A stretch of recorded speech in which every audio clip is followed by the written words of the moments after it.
Okay, I have my 2004 Pontiac Grand Prix here today. I just want to talk a little bit about a problem that I started having here probably the last couple months.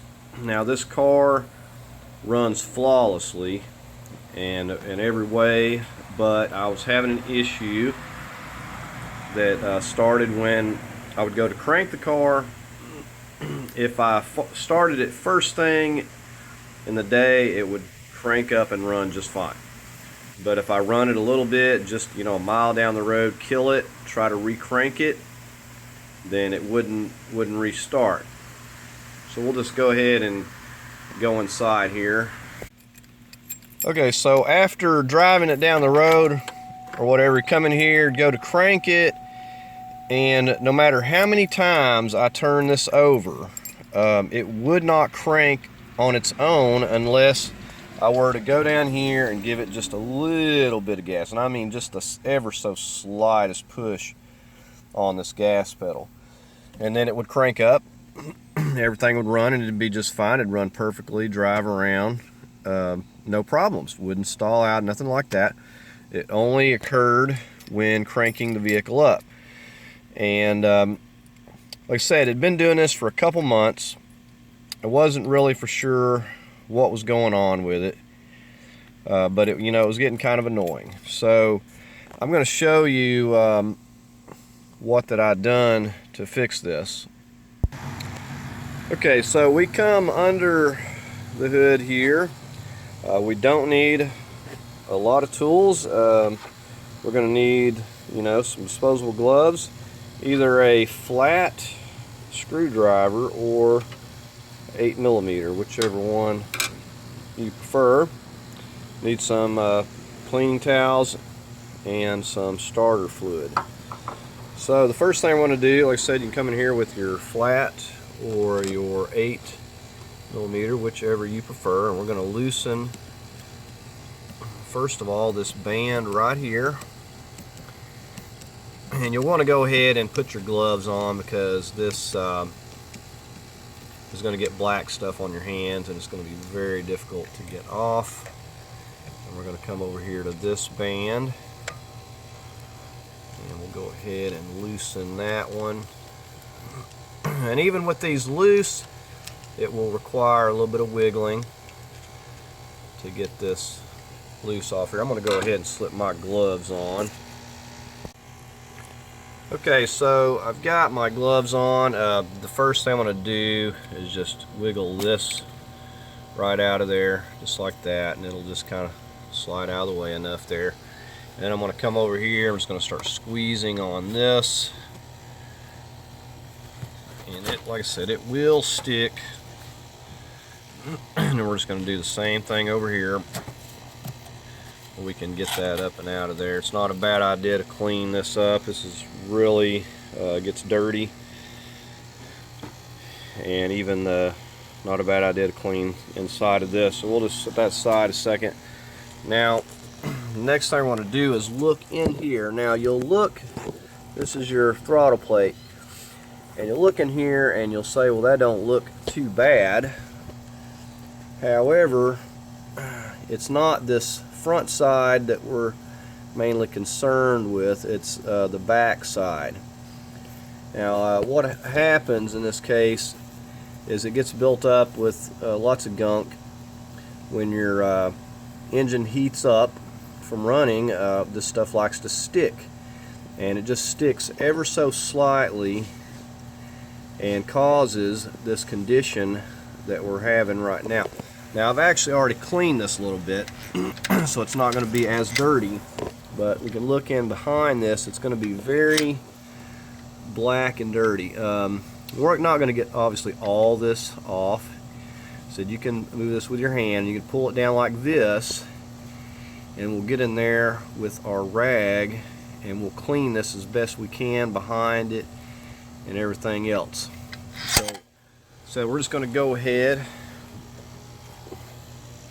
and take some of these and we'll spray. You can either spray in here or spray on your rag and just start wiping we're just going to start wiping right in. We're going to push that with one hand and push it down, and we're going to clean all behind that and clean around it and clean as good as we can before we put this back together.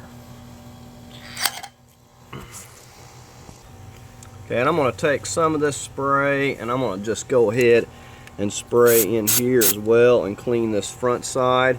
And I'm going to spray some on to my rag, and then when I'm taking and pushing this with my hand, I'll go ahead and spray the back side of that as well. Just soak it down, and then we'll wipe all that off, and most of it will evaporate. Well, this gives you an idea. I just barely wiped in there with this, and this is the kind of black stuff that's coming out of there. So, you know, you want to clean on this until at least you get your rag to coming out clean. And like I said, mainly clean behind this throttle plate and at these edges where it rotates as well. We don't want any sticking going on. Okay, so on top of cleaning back behind this plate, we've actually pulled it back, and we're also cleaning behind this cylinder too. We're cleaning back around the edges and everything back in there. So wipe even behind, pull this down and wipe in behind that around where it's going to be seating. So we wipe all around that in a circular motion behind it, the top and the bottom, as good as we can. And we can only get so far, but just spray your rag or spray up in there inside that, so we can wipe that out and get the most of that out of there. Okay, so we got that cleaned up pretty good, and I know this is going to work. Like I said, I already previously cleaned it, and this solved the problem 100%, and I've had no more issues. The only way that you could better clean this would be by removing this electronic throttle housing. You've got 2 bolts on the top, 2 studded ones on the bottom, so you'd have to take those out, unplug it here. This lifts up and remove the entire housing. Now if you're having a problem with your IEC, that's going to be built in. Like most of these newer vehicles, it's all built into that electronic housing. So we've got this cleaned up really well, and so this fixed the problem on here 100%. So if you're having a similar issue, like I said, this car runs perfectly. This is the only issue that I've had with it, and it was just more of an annoyance than anything. But this has fixed this 100%. It was just where when I'd go to crank the car, I'd barely have to give it any gas and then it'd stay running perfectly. So this took care of that issue, so I don't have to worry. I can crank it and it'll fire right up. So we'll go ahead and get our boot over here back into place,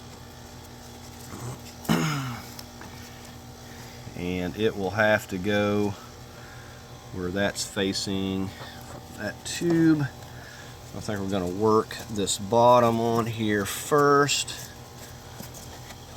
and it's got little location nubs there so you can't put it on wrong, but it is a pretty snug fit, and it's a snug fit getting it off there.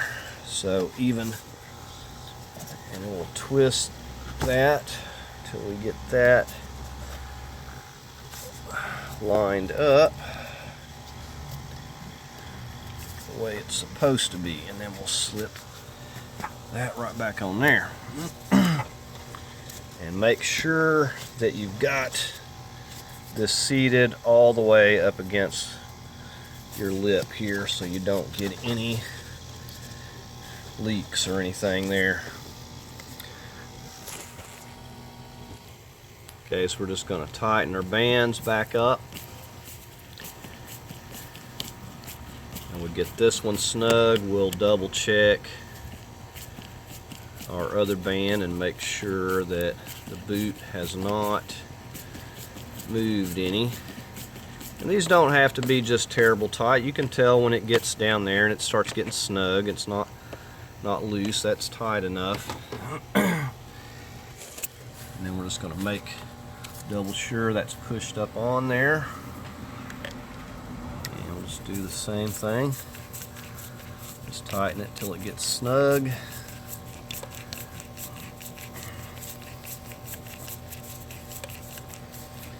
So this is a very simple fix. I was thinking that I had maybe bigger problems, but this took care of the issue, and then we're just going to pop this right back in here. And that's all there is to that. And said all we use is a little bit of starter fluid to clean that up with, and just a flat screwdriver, a cleaning rag, or some paper towels. That's all that's required. Okay, so we're just going to come in here and try it out. Now, when you first crank this up, it may sputter a minute before it cranks, because you just, got some starter fluid in there and you've taken it off, and it may sputter for a second before it adjusts. But it shouldn't give you too much trouble. Okay, so we're going to crank it up. And that's the way that it should do. Now, before I cleaned it, it was sputtering and everything else. Before that it would, and I'd have to give it just a little bit of slight gas. But that fixed it, and now no matter how far I drive it or what I do, it cranks right up every time on the first time. So like I said, it's a real simple fix. Hopefully that can help somebody else out, because if you're like me, you're probably thinking you got bigger problems or something, but that's all it was in my case. So I hope you found the video helpful. If you did, please give it a like, and as always, I invite you to subscribe, and I thank you for watching.